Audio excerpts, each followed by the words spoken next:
il ne faut pas l'appeler géant. Parce que ce que tu dis, c'est ce qui va arriver. Il y a des choses qu'il ne faut jamais dire. Même si c'est vrai, ne le dis pas. Alléluia. Même si c'est vrai, c'est un géant. C'est vrai, c'est un géant. Mais ne le dis pas, il va le devenir. Contrôle ta bouche. Car la vie et la mort sont au pouvoir de la langue. Et même si tu vois le contraire de tes prières, continue à dire tes prières. Un jour, tes prières vont devenir réalité.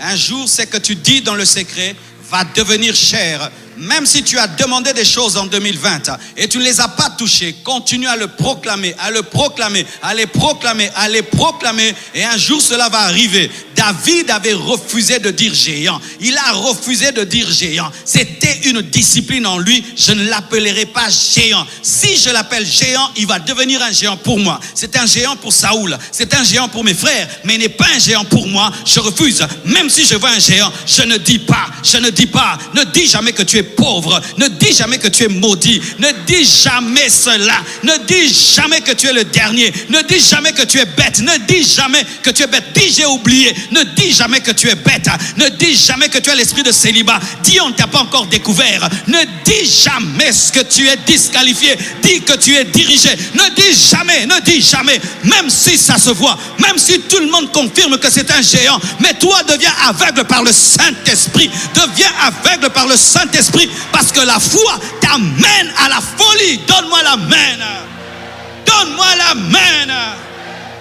Je ne dirai pas, même si Saoul te dit, c'est un gaillard, c'est un vaillant, depuis sa jeunesse, toi ne le dis pas, ne le dis pas, ne le dis pas. Même si on te donne un diagnostic, on dit tu vas mourir dans 6 mois, ne dis pas que tu vas mourir dans 6 mois, ne le dis pas. Même si le médecin est spécialiste, ne le dis pas. Dieu est au-dessus des pronostics des médecins, Dieu est au-dessus des diagnostics des médecins, il est capable de les confondre. David, alléluia, alléluia, Lazare était pourri, et quand un homme pourri, il ne peut ressusciter. Mais Jésus, rien que par sa parole, a dit Lazare sort, et Lazare est sorti. Le diagnostic des médecins était anéanti et détruit. Ne dis pas ce que les hommes disent, dis ce que Dieu dit, annonce ce que Dieu dit, parle ce que Dieu dit.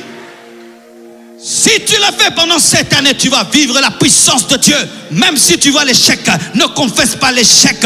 Même si tu vois que c'est noir, ne le dis pas. Tu es libre de le dire. La femme sunamite, même si son enfant était mort, n'a pas dit que son enfant était mort. Elle a dit tout va bien. Alors que l'enfant est mort, tout va bien. Oui, je l'ai demandé à Dieu, et même s'il est mort, il n'est pas mort. Et je ne vais pas confesser le contraire de mes prières. Ne confesse jamais le contraire de tes prières. Ne le dis jamais. Ne le dis jamais. Même si on dit que tu es fou, même si on dit que tu mens, je ne mens pas. J'ai choisi de confesser la foi.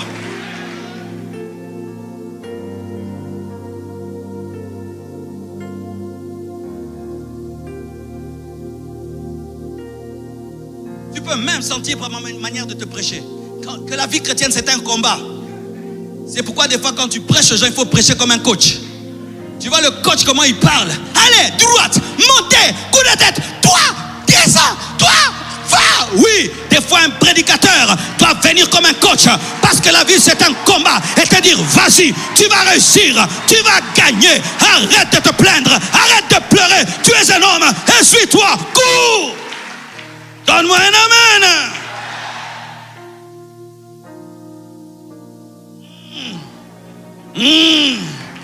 Oh, acclame le Seigneur. Acclame le Seigneur. Oh. Ah. Et une autre chose, il ne faut jamais te taire lorsque Goliath parle. Il parle, tu parles.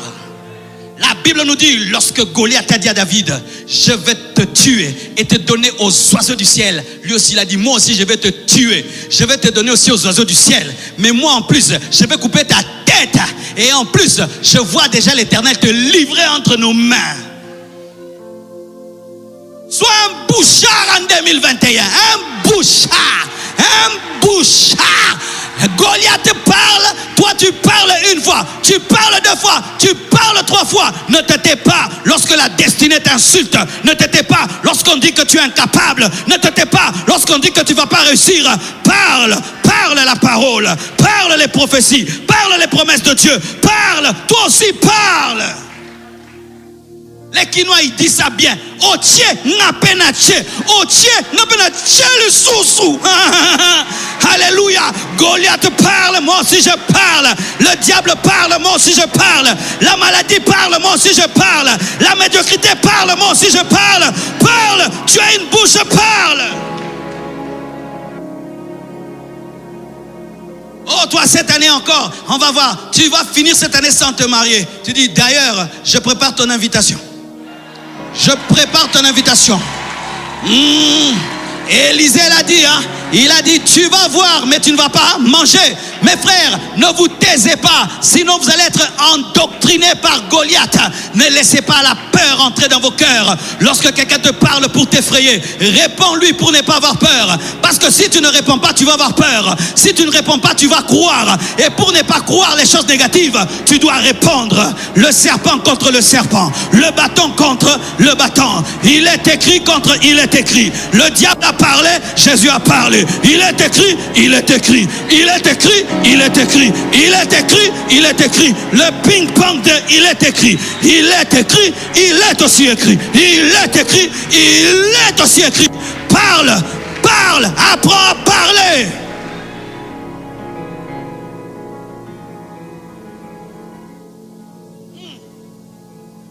Et David n'a pas parlé n'importe comment. Vous savez ce qu'il a fait? C'est que lorsque Goliath est venu, il a placé le combat dans le domaine des armées, dans le domaine des humains. Mais lorsque David lui répond, il place la bataille au niveau de Dieu. Il dit, ce n'est pas mon combat, Goliath.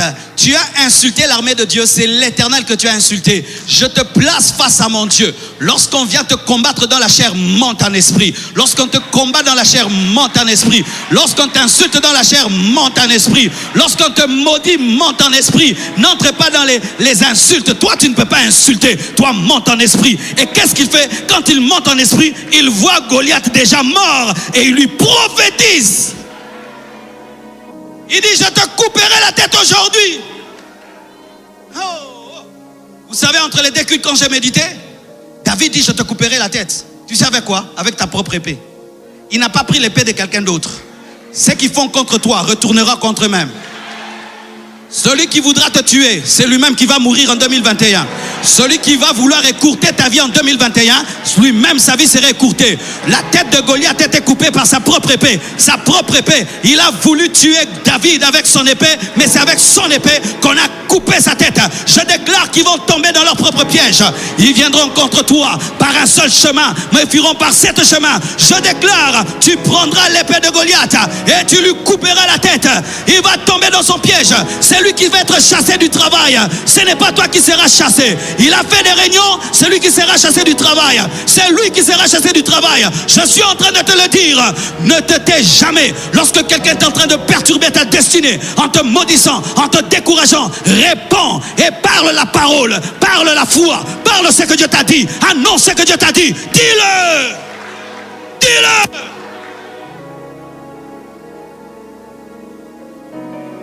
Il dit, toi, tu dis quoi? Tu vas me tuer, moi. Tu vas me tuer, donner ma chair aux oiseaux. Moi, c'est ce que je vais te faire. En plus, moi, je vais couper ta tête. En plus, je vois l'Éternel qui vous livre entre nos mains.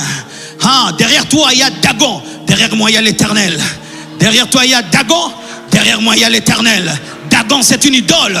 Mais mon Dieu, c'est le créateur du ciel et de la terre. Le Dieu incréé. Et donc, toi, tu es l'émissaire d'une idole, mais moi, je suis l'émissaire du Dieu vivant. Et comme tu as défié mon Dieu, je te dis aujourd'hui, tu verras, je te couperai la tête.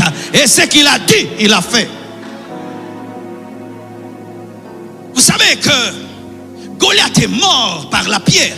David pouvait se contenter de cela. Mais il est allé couper sa tête parce qu'il lui avait promis. Il devait accomplir sa promesse. Parce qu'un enfant de Dieu, quand il promet, il doit accomplir. Il devait accomplir la promesse. Et il coupe sa tête. Frères et sœurs, lorsque quelqu'un te dit, cette année tu échoueras, toi aussi prophétise. Parce qu'il a prophétisé. Il a prophétisé. Toi aussi prophétise. Ton problème, tu t'étais beaucoup, beaucoup. Et je t'assure, lorsque tu t'étais, les flèches entrent. Il y a des gens, si tu n'apprends pas à lui répondre, il va te détruire. Il va prendre l'habitude de venir te décourager. Une sémence et puis une autre. Non, toi tu n'es pas son sac de boxe pour qu'il vienne tester sa méchanceté sur toi. Hey, moi je serai grand. Dis ce que tu veux. Moi j'ai les promesses de Dieu. Et je veux réussir face à toi. Je vais manger face à toi. Il est celui qui dresse une table en face de tes ennemis. Frère, que Dieu te donne l'appétit de manger en face des personnes qui n'ont jamais cru en ta destinée, qui n'ont jamais cru en ton futur, qui n'ont jamais cru en toi. Que Dieu te donne l'appétit de manger face à eux. C'est écrit dans la parole.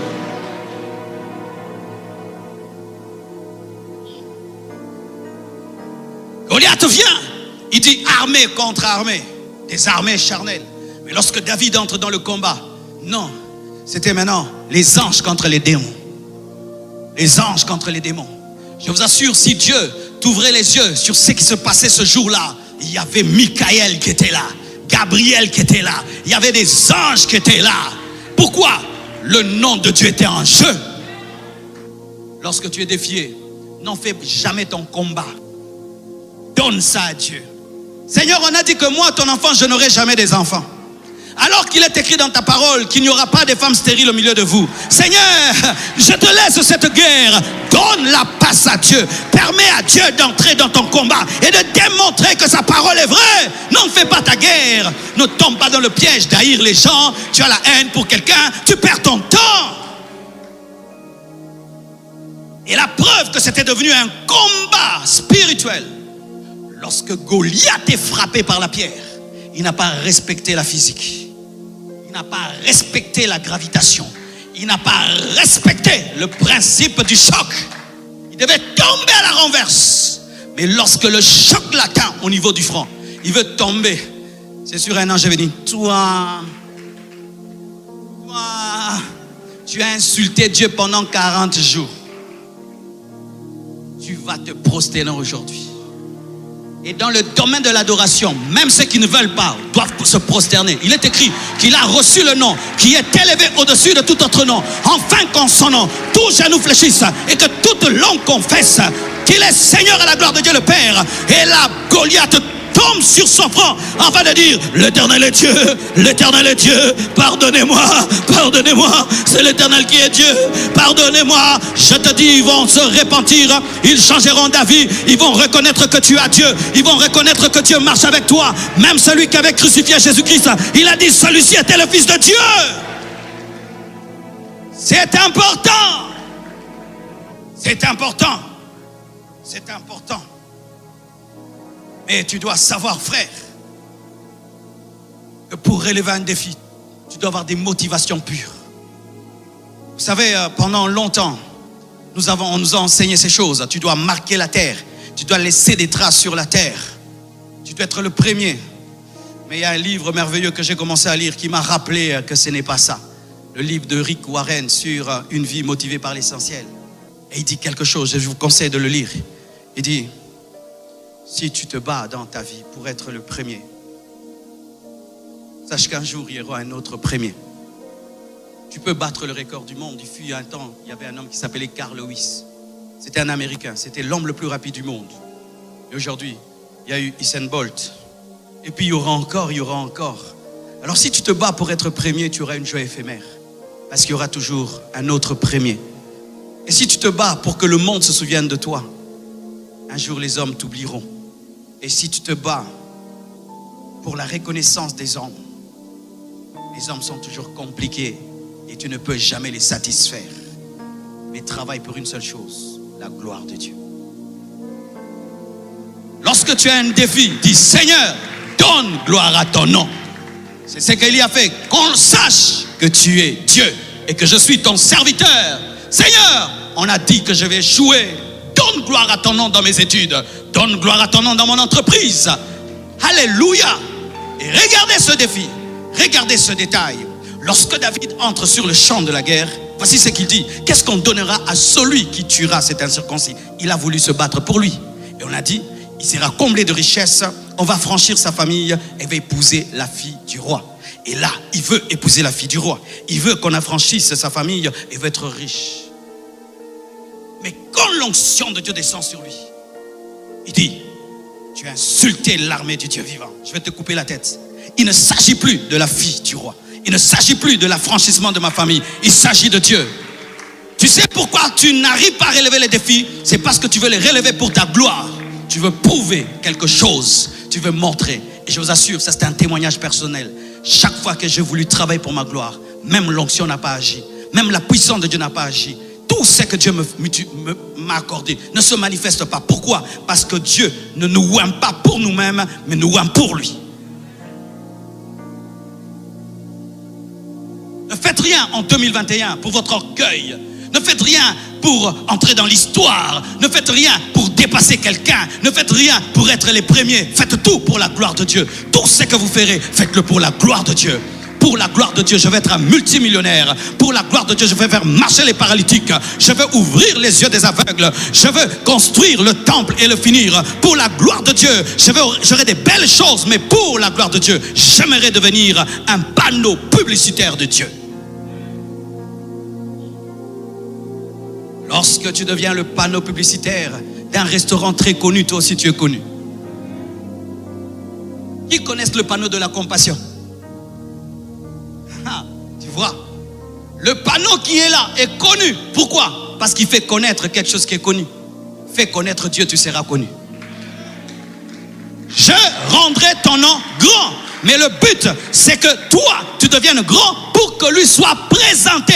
Présentez Jésus en 2021. Présentez Jésus. Lorsqu'on dit frère, comment tu es devenu comme ça? Ce n'est pas moi, c'est Jésus. C'est Jésus. C'est Jésus. Comment tu as distingué? C'est Jésus. Comment tu as eu des mapassa? C'est Jésus. Comment tu pries, les malades sont guéris? C'est Jésus. Comment tu es riche? C'est Jésus. Comment tu es aussi beau? C'est Jésus. Comment tu as l'huile fraîche? C'est Jésus pour l'Éternel.